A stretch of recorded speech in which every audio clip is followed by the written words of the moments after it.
Question 4 reads, Python Drilling and Engineering Services Limited was established in 2001 by Andrew and Co.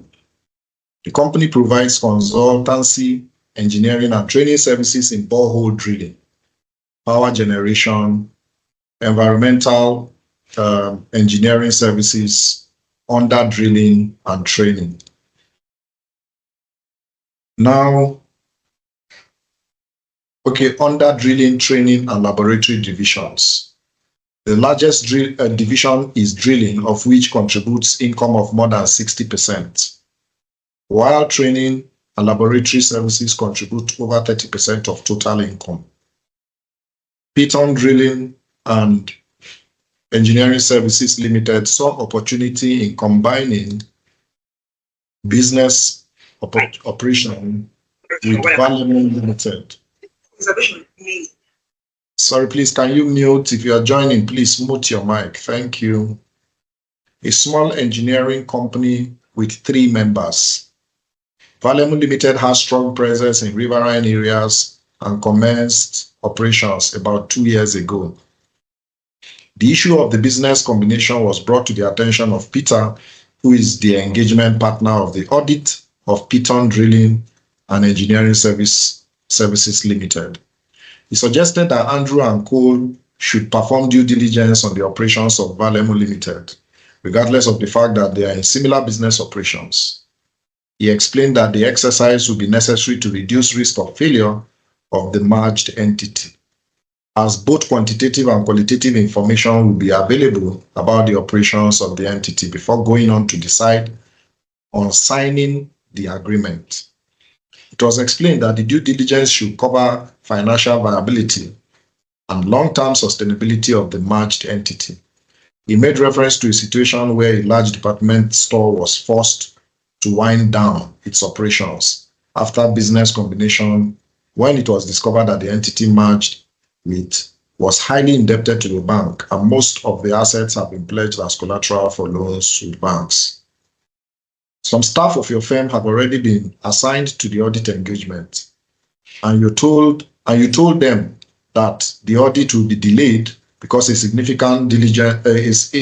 due diligence is being carried out on the operations of the entity Python Drilling and Engineering Services Limited wants to merge with. One of the inquisitive staff, who is tired of staying in the office, came up to you with a lot of questions, among which is why the audit and the due diligence review would not serve the same purpose. Required. Distinguish between due diligence report and external audit report. 3 marks.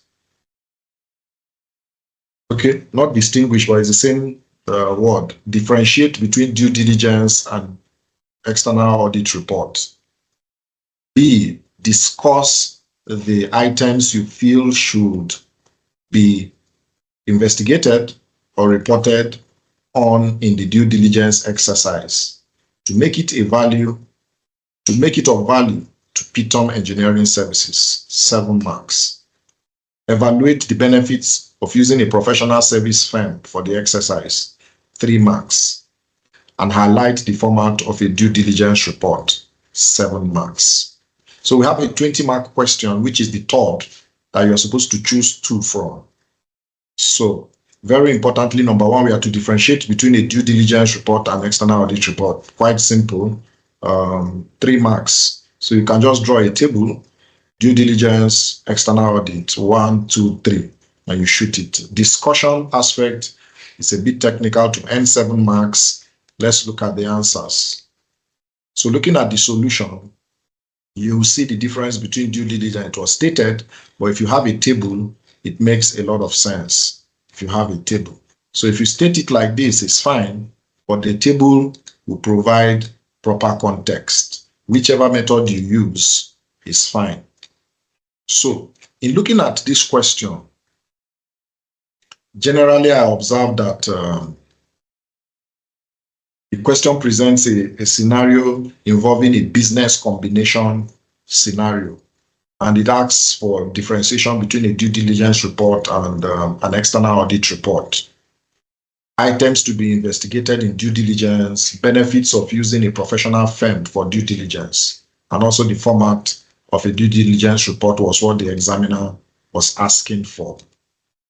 So, looking at the question, the answer key provides that we highlight key distinctions and relevant information for the other parts. So, like the other 220-mark questions we've evaluated, we need to make sure we don't exceed 36 marks. So for the 20-mark question, 36 marks as you are practicing. Allocate time based on the weight, whichever mark you are choosing. So for part A, B, C, D, allocate your time very, very consciously. And also ensure that for the due diligence advisor's audit report question, the marking key awards 1 mark for each difference you provide. So focus on the fundamental distinctions in scope, in purpose, in focus, and assurance level. So let me take that again. Focus on the fundamental distinctions in scope, in purpose, focus, and assurance level to earn those marks. So if you look at the examiner's answer, you can see he issued about 6 of those answers. So read through it and be able to understand how to answer such a question. So please focus on the fundamental distinctions in scope, purpose, focus, and assurance level. Very, very key. Then let's look at the B aspect.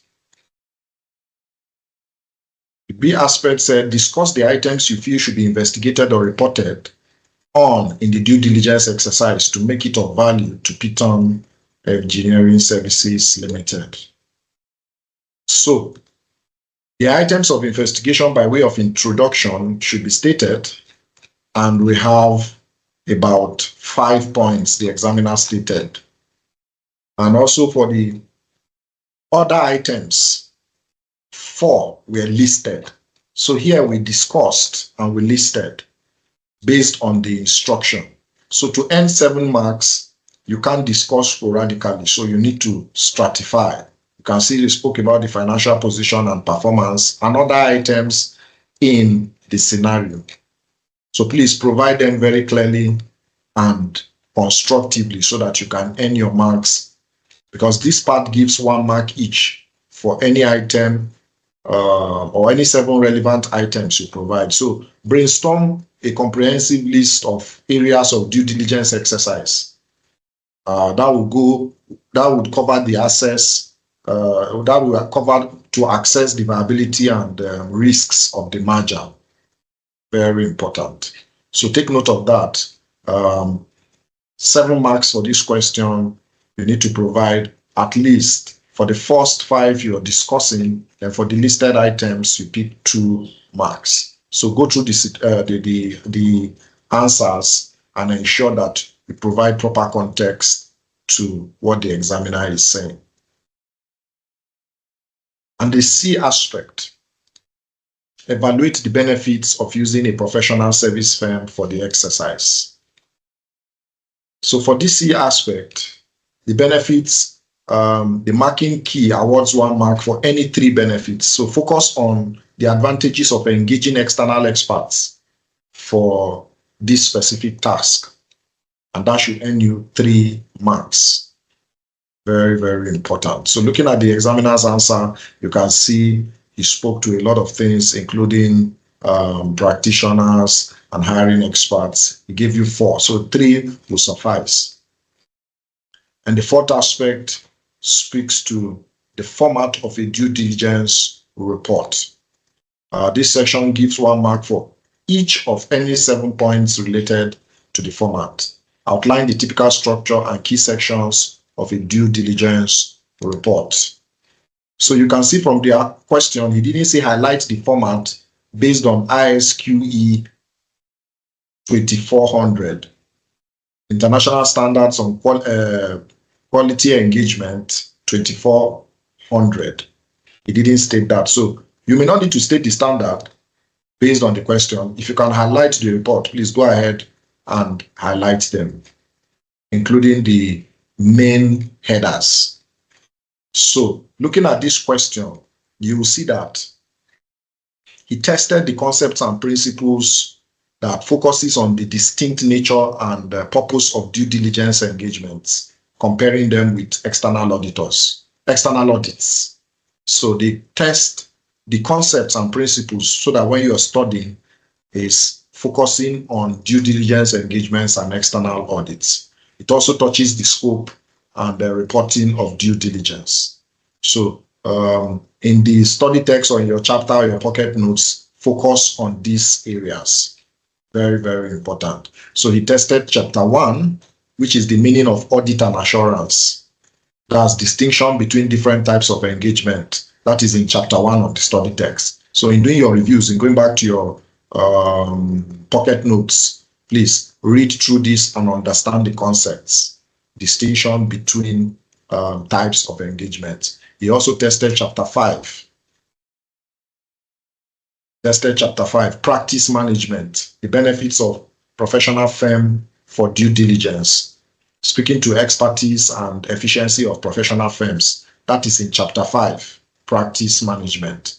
So go back to there, understand the principles and the concepts. He also tested chapter 11, audit-related services, understanding the nature of due diligence as a related service. He tested that. And he also tested chapter 12, assurance services, positioning due diligence within the broader assurance spectrum. So these are the 4 chapters he tested: chapter 1, chapter 5, chapter 11, and chapter 12. Very, very key. So please take note of these chapters as you study and as you go through these past questions. So in our revision, these are key things to understand. Avoid cramming. Please, I keep that reiterating that. Avoid cramming the question. If he repeats, fine, but he will always repeat the concepts and principles. And AAA paper, we need to apply those concepts and principles to any scenario or question he provides. This is key. So take note of that. Okay, so having looked at chapter number 4, if we don't have any questions, we are done with the 20 mark, the 3 20-mark question. We're looking at now the 15 marks each questions. Any question? Please feel free to interject. Do you have any questions, observations? Don't forget, one of us provided a very valuable contribution. Use acronyms. Use acronyms where necessary. So in your reading, in your revision, in your study, acronyms will help you. Very, very important. So please take note of these things. Okay, so going back to question 5, there are 15-mark questions. So 5, 6, 7, 5, 6, and 7 are 15 marks each. You need to choose 2. So let's look at question 5.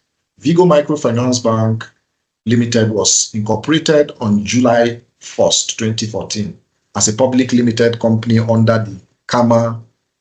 Okay, it's not stated whether it's 1990 or 2020. The bank obtained microfinance banking license from the central bank on 5th of August 2015 to operate on a nationwide basis and commence business operation on September 5th, 2015.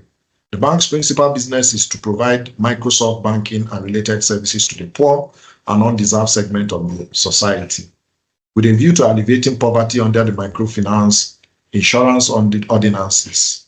In 2019, the bank decided to convert to a commercial bank and commence business operation on August 10, 2019, after final approval from the regulator.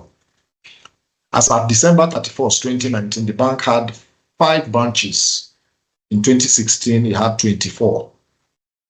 At the Federal Capital and other 4 major geopolitical zones in the country.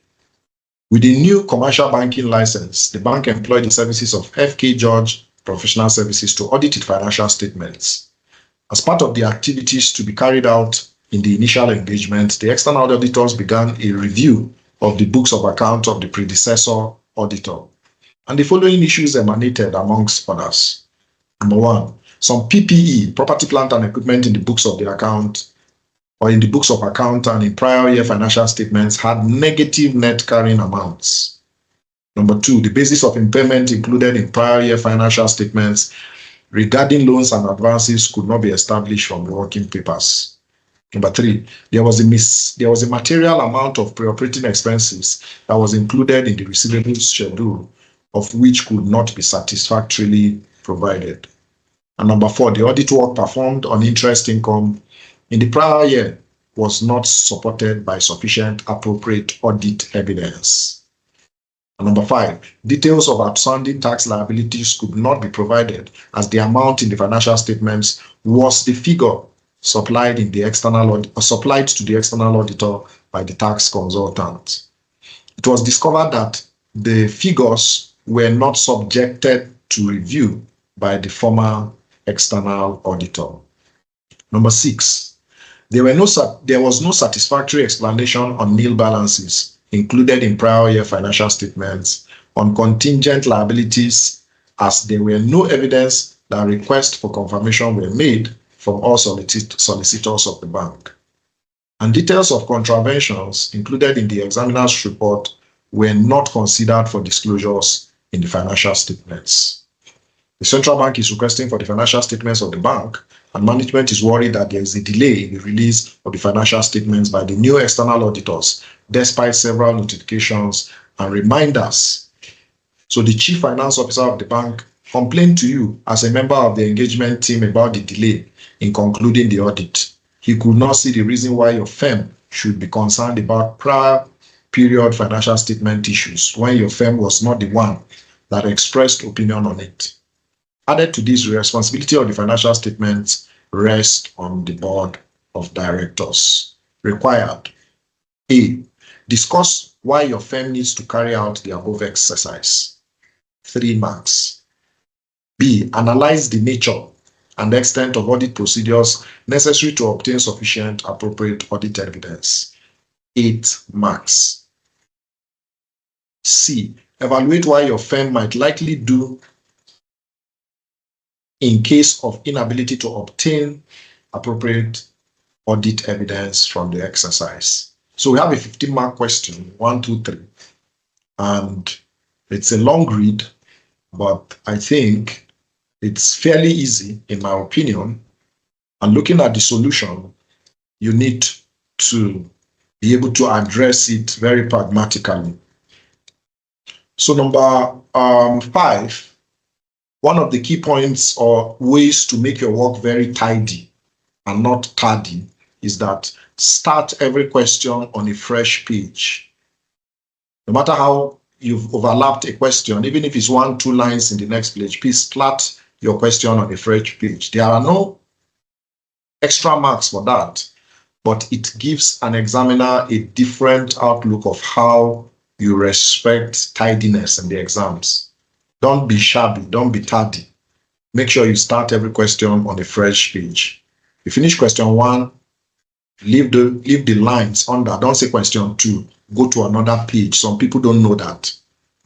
So please take note of these nitty-gritties. They don't add extra mark, but they make you have an impression in the mind of the examiner that your content is rich and makes a lot of sense at first sight. So question 1, you've started on the first page. If that's what you choose, like I said, start your best question first. If number 7 is your best question, start it first. That gives you confidence. It builds your morale to be able to address others. If question 1 is a problem, start with question 5. If question 3 is okay, start with question 3. But do your best question first. Because when they start reading your script to mark, that is what they see first. And first impression really matters. So take note of these nuggets. Very, very key. Okay, so back to the question. I just needed to reiterate that because it just came to my thoughts. We need to discuss why the firm, okay, we've spoken to the requirements. And generally, in observing these questions, you'll see that the scenario describes an internal audit engagement for a bank that has recently converted from a Microsoft bank to a microfinance bank to a commercial bank. Why is Microsoft keep coming to my mind? All right. This question focuses on the auditor's responsibility regarding the predecessor auditor. his work and the audit of opening balances. And if you look at the answers of the examiner, you see that he correctly identifies the reason for reviewing the predecessor's work and outlines the necessary audit procedures. It also addresses the implication of an inability to obtain sufficient and appropriate evidence. So for questions 5 to 7, your 15-mark questions suggest approximately 27 minutes.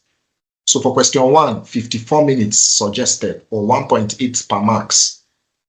Question 2, 3, 4, 36 minutes each. Then for question 5, 7, 6, 27 minutes each. So you need this time management so that you don't overflog some question and leave some unattended to. So please attempt all the 5 questions. Don't overflog one and leave the other. So whatever you attempt, even if you don't earn all the marks, out of 3 marks, for example, at least earn 2. But make sure you attempt all questions. So for this 15-mark question, 27 marks, 27 minutes is suggested. So work on your time management technique as you are practicing. That's why these sessions are coming. So as we share this material, go ahead and practice. I'll also provide my notes after the class so that you can allocate marks and concentrate, because these strategies help you be organized in the class. Also employ them to mock exam 2 and 3 that are on the platform. Use it to practice as you are revising. Remember, today is 19 days to exams. So specifically for question A, for the A aspect that has 3 marks, you need to provide 3 reasons and focus on the auditor's responsibility related to opening balances and consistency in an initial audit. So for example, inventory, like we used to use as an example during the classes, you need to look at the opening balance from the cutoff period and for the year under review to when the reporting date is stated in the financial statements. So you don't need to give an example, but then you need to answer in a way that speaks graphically to those 3 points and what you are saying about the auditor's responsibilities and the reason for the exercise. This is very important. Then for the B aspect, analyze the nature and extent of audit procedures necessary to obtain appropriate, sufficient audit evidence. So the B aspect, the marking key is important because it gives 2 marks for each of the 4 audit procedures. So applying specific and relevant audit procedures that a new auditor should perform regarding the opening balances and his predecessor's work. So that speaks to the nature and extent of audit procedures, and that is 8 marks. So please take note of that to be able to provide sufficiently. You can see 1, 2, 3, 4. Then there are sub points for carrying out the procedures, and also 5, 6, 7 is given to you. So 7 points, including the introduction, will earn you 8 marks. Very important. And for the C part, evaluate what your firm might likely do in case of inability to obtain sufficient, appropriate audit evidence for the exercise. The auditor's response to inability to obtain evidence, these 4 marks, the marking key awards 2 marks each for any 2 points. So focus on the auditor's going to the question now, okay?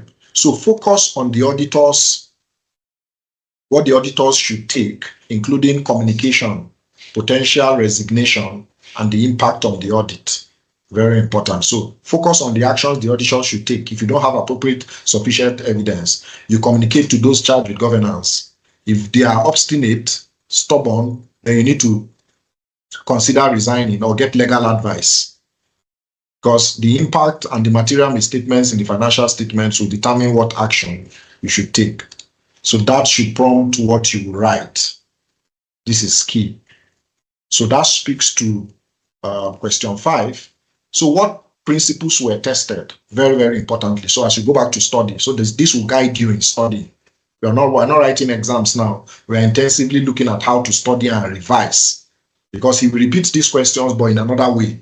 It may not be verbatim, but in another way. So the question tests the knowledge of ISA 510, initial audit engagements, opening balances. So you need to review videos, go back to your pocket notes. Sorry, if you need to. Yes, please. Sorry, I didn't get you. You said we should go through the question that he may repeat this question, but not in. I don't really get that part. Oh, okay, fantastic. So what I'm saying that we need to go back and revise the concepts of this question. I'm saying that he significantly will not repeat it verbatim, but he will repeat it in another way with another case scenario. So the chances of repeating a question like this is very slim, especially with the ICANN AAA paper. If you look at his antecedents and trajectory, he hardly repeats verbatim, but he comes with the same question in another scenario.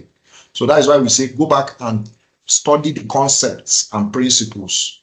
Like we said, I was saying that he tested the knowledge related to ISA 510, initial audit engagements, which is opening balances.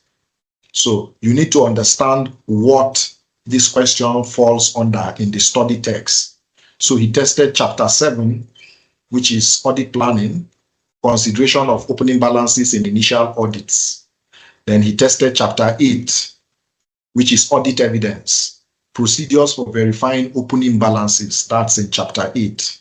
And he also tested the C aspect, chapter 14, reporting, the impact on the audit report, whether to modify or to issue a disclaimer, or even to qualify the report. So 3 chapters were tested in this chapter 5, chapter 7, chapter 8, and chapter 14. So what I'm saying is go ahead and understand the principles and the concepts to guide you in studying. And also don't forget ISA 510, looking at initial audit engagements with opening, specifically with focus on opening balances. I hope I answered the question. Yes, please. Yes, you did. But when you say understanding the concept, right?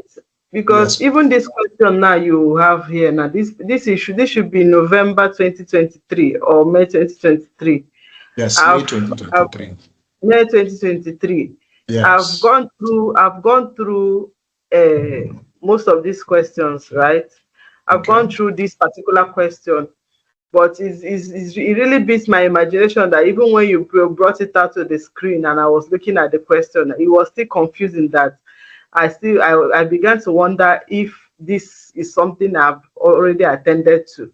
So when you say understand the concept, what do you mean? Okay, thank you very much for that. So when we speak to concepts and principles, we are speaking to what the question directly tests. And that's the concept. What is the question testing? So you need to go back to, and that is why I'll provide the notes for each question, which is not in the Pathfinder. You need to look at what the examiner is looking at and what he wants you to know. And that is conceptual. So concepts and principles test our knowledge very importantly. So the concept and principles of this question are embedded in the study text. So that's what I mean by concepts and principles of a question. So it refers to the underlying standards. One, if there are frameworks, foundational ideas that guide how to approach, understand, and answer a question. So that's what I mean by concepts and principles. The underlying standards, the frameworks, and the foundational ideas. And that's why I'll provide you with the chapters like I spoke to, so that you'll be able to go back and revise on it. So like you said, you've visited the question before, but now it's looking as if it's strange. And that is why reiteration and reminder is very good. So as you're practicing, you see the question now, you go back to the study text or to the pocket notes. Okay, let me even see what ISA 510 is all about. You read it, you digest. Okay, good. So when you want to practice another Pathfinder, you do that, then you go back to the concept and principles. So as this resonates with you, it's easier to apply them when it comes to exam scenarios. And that's what I mean by concepts and principles. So you need to go back again to the underlying standards. He didn't ask you as a 510, but I stated the standard. Those are the concepts and principles guiding this question. The framework, foundational ideas to help you approach and understand the question. I hope I spoke to your question. Yes, sir. All right, fantastic. Thank you. All right, you're welcome. Okay, so that's it for question 3.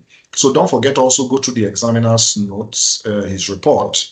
I've also done most of my research on the marking key, understand the marking key and the weight and how to pick your marks very seamlessly.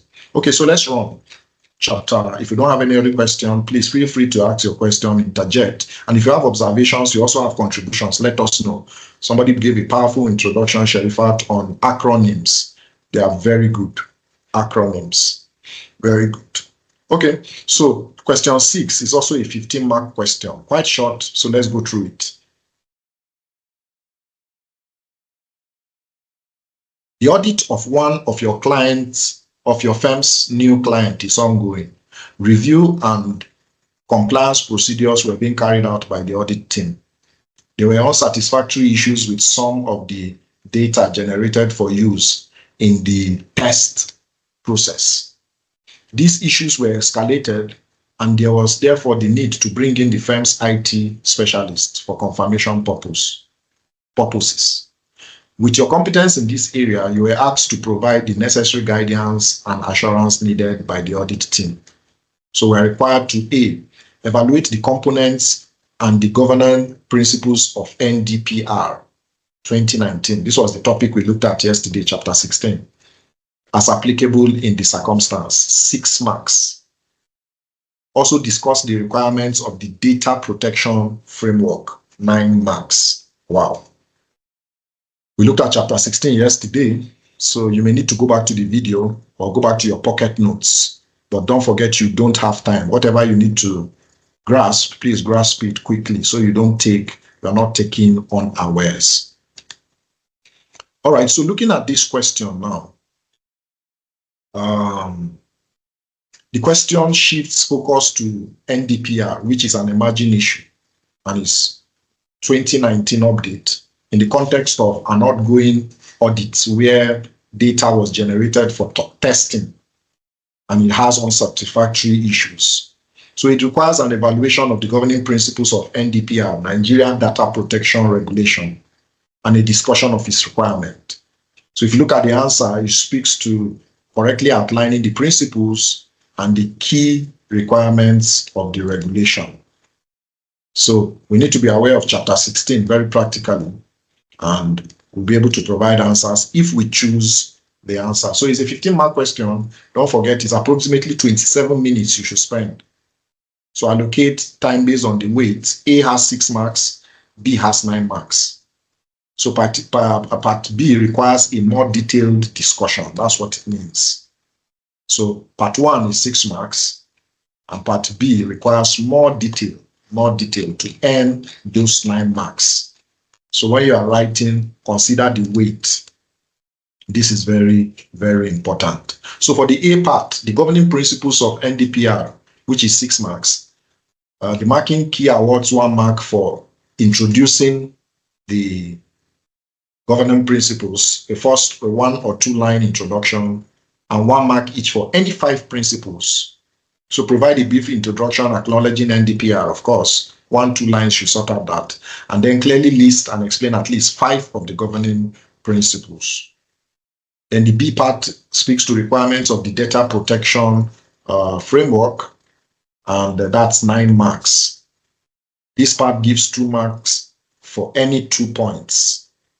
So for example, consent and data protection audit introduction, you pick 2 marks, and 1 mark each for any 5 audit requirements. So focus on the key obligations imposed by NDPR on data controllers, processors, particularly consent and the data protection audit.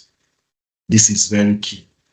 So what did he test? He tested the concepts and principles of NDPR. So that is chapter 16 of the study material.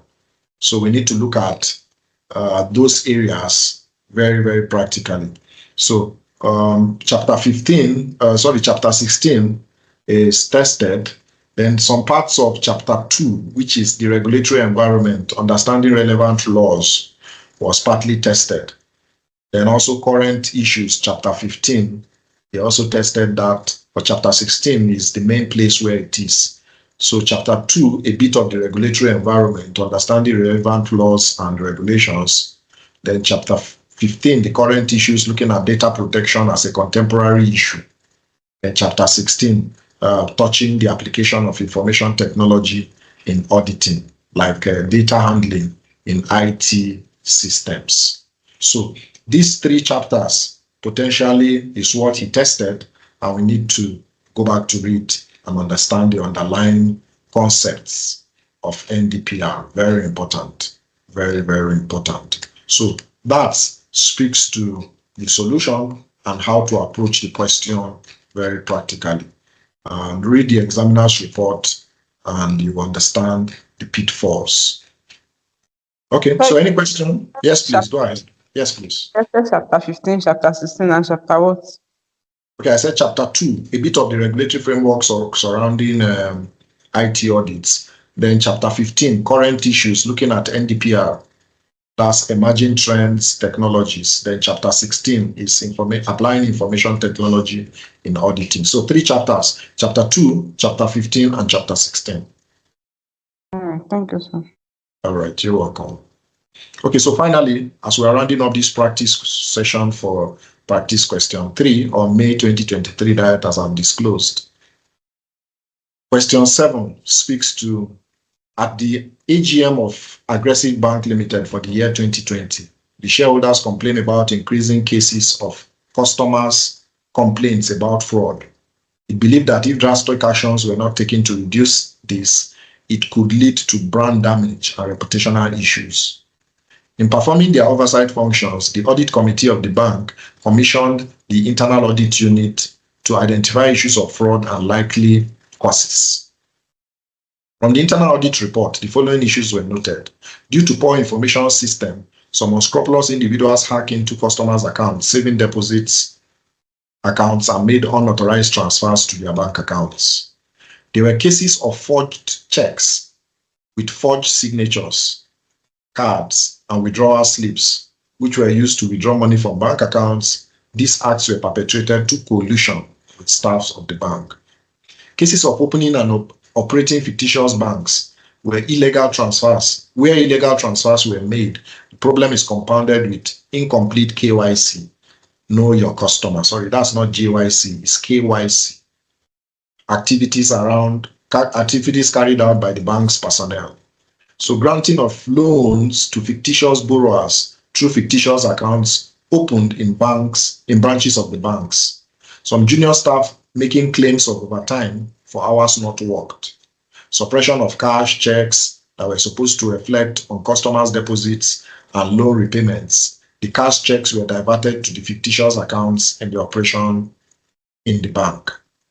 And cases of alteration of programs or application packages and gaining access to unauthorized domains or accounts to give credit to accounts for which the funds were not intended. The following were identified as root causes: weak accounting and internal controls, negative and poor supervision of subordinates, inadequate follow-up or disregard for KYC rule, poor IT and database management, poor salaries and conditions for service, failure to perform regular end-of-day call-over, non-implementation of sanctions on employees who fail to comply with SOPs, notwithstanding details of fraud and forgeries to regulators as required due to fear of negative publicity or image, lack of experience and inadequate training, and inadequate infrastructure in the bank as manifested in constant power failure, congested office space, and non-completion of expected daily tasks before closing. The audit committee have gone through this internal audit report, decided to swiftly act by mandating the management to engage a forensic expert to report forensic report to report forensic report from this. Okay, your firm has been appointed to submit a report on this issue in the next 4 weeks. So A, we are required to discuss the ethical principles you believe will be applicable in this situation. So we are to discuss 5 ethical principles, which will give us 5 marks. Number B, access and advise on the procedures you will take to gather evidence for an acceptable report to management. Accessing, 1, and advise. Take note of those 2 verbs. And 3, evaluate the agencies and relevant laws you recommend to management to tackle these problems where legal actions might be required. So it's a 15-mark questions. A 15-mark question. We have 5 mark each for the 3 areas the examiner is testing. Okay, so looking at this question, if you chose it, question 7 also tests professional code of conduct. You can see he tested it in, I think, question 1 or 2, and he's bringing it again in question 7. So he repeated professional code of conduct, which is chapter 3, in 2 questions in this diet. All right. So the scenario describes, like we just read, a bank facing increasing fraud cases, leading to the audit committee commissioning a forensic investigation. So the question asks about applicable ethical principles, procedures for gathering evidence in a forensic audit, and relevant agencies and laws for tackling fraud.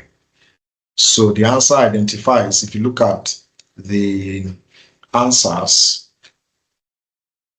you will see that it identified or identifies relevant ethical principles and also outlines evidence gathering procedures in a forensic context, and also lists relevant Nigerian agencies and laws. So, as usual, for the 7-mark question, for the number 7, we need to allocate for this 15-mark approximately 27 minutes in managing your time. Allocation of time is very important. So, you give equal time to the 5 marks each and ensure you address all aspects if you are choosing that question. So the marking key for the A part is the applicable ethical principles. So 1 mark is awarded for each of the 5 principles. So focus on the fundamental ethical principles relevant to forensic accounting and explain their importance in the context of the case. So like integrity now is a principle.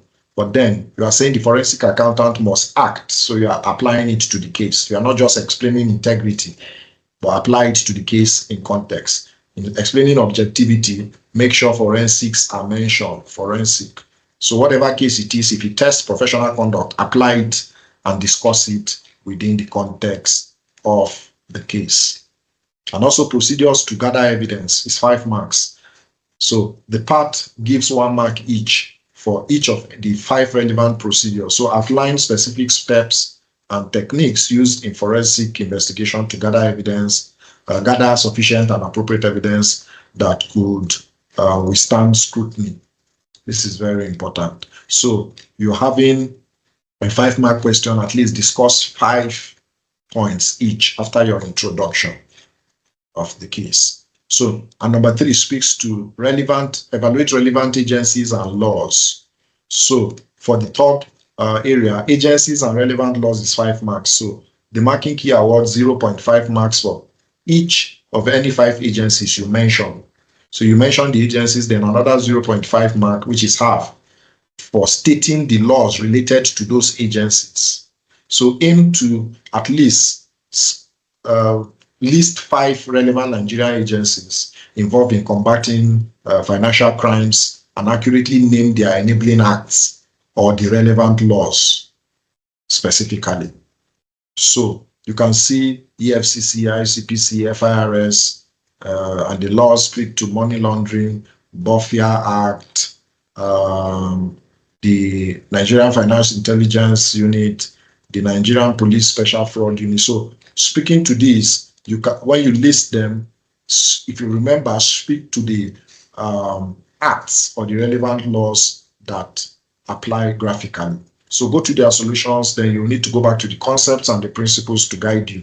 So the question tests the knowledge or test your standards, your foundation of professional ethics, forensic audit procedures, and the legal and regulatory framework for fraud and financial crime in Nigeria. So this is very, very important. You go back to study, and you need to be able to understand where he tested. So for question 7, you see that he tested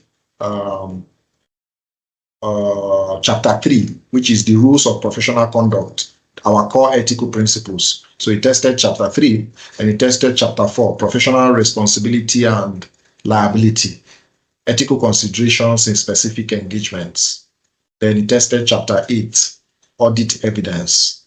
He also tested chapter 2, agencies and relevant laws, the regulatory framework governing that. He tested chapter 15, current issues, which focuses on fraud and financial crime. So these chapters are much for this aggressive bank listing. So he tested chapter 3, chapter 4, chapter 8, and chapter 15. Chapter 3, chapter 4, chapter 2, chapter 3, chapter 4, and chapter 15. 2, 3, 4, 15 for question 7. So please go back and look at them, the principles, the concepts, and read through in your revision. This is very, very important. Okay, so those are 7 questions. So generally speaking, if you count all the chapters in this question, he tested 14 out of 16 chapters in the study text. So you cannot isolate any chapter. Every chapter is examinable. He tested 14 out of 16 chapters spread across the 7 sections. So please take note. And it's very important to notice that on a general advice, we need to consistently study. Regularly review your study materials, including the study text, the Pathfinder, the videos, your notes, and repetition and reinforcement are key to retaining this information. You have a lot of information overload at this point. If you're not taking 1 or 2 papers, it will be hard to consistently study. So try to also practice with these questions, walk through these past questions. It's an excellent way of understanding the format and how to answer them. So identify frequently tested topics like we've done. Improve your time management skills is key. Aside case study, I think one area that has time problem is AAA. So pay attention to the examiner's comments in the solution, as they often highlight common pitfalls. Generally understand the why as you are reading. Don't just memorize facts and procedures. Try to understand the underlying principles and the reasons behind audit requirements and regulations. This will help you apply the knowledge to different scenarios. And very importantly, focus on application. The AAA exam often requires you to apply the knowledge to specific situations. So practice analyzing scenarios and formulating appropriate responses. So don't just read, also be writing. Stay updated, keep abreast of recent changes in auditing standards, regulations, and the business environment in Nigeria. Then seek clarification. If you're already watching a YouTube video and a thought strikes you, a question, I said something, go to the comment section immediately. You don't have to come to the WhatsApp platform. The comment section on YouTube, if you're watching my video, is there. And immediately you send a comment, it will pop up on my phone. And as soon as possible, I open my phone, I must respond. So leverage on this to seek clarification of concepts you don't fully understand, and don't hesitate to seek clarity immediately. You can post it on the platform. If I don't answer, others will answer on the WhatsApp platform. Finally, believe in yourself. These are doable. Maintain a positive attitude as you are studying. Believe in ability to succeed. Very important. As you are preparing, be confident, have the confident mindset. And this is very crucial for success in the AAA paper. So, like I said, 14 out of 16 chapters were tested. So don't isolate any topic. Every topic is examinable. All right. So 8:36, we've spent another hour, and I'm glad we've concluded practice question 3, which is May 2023.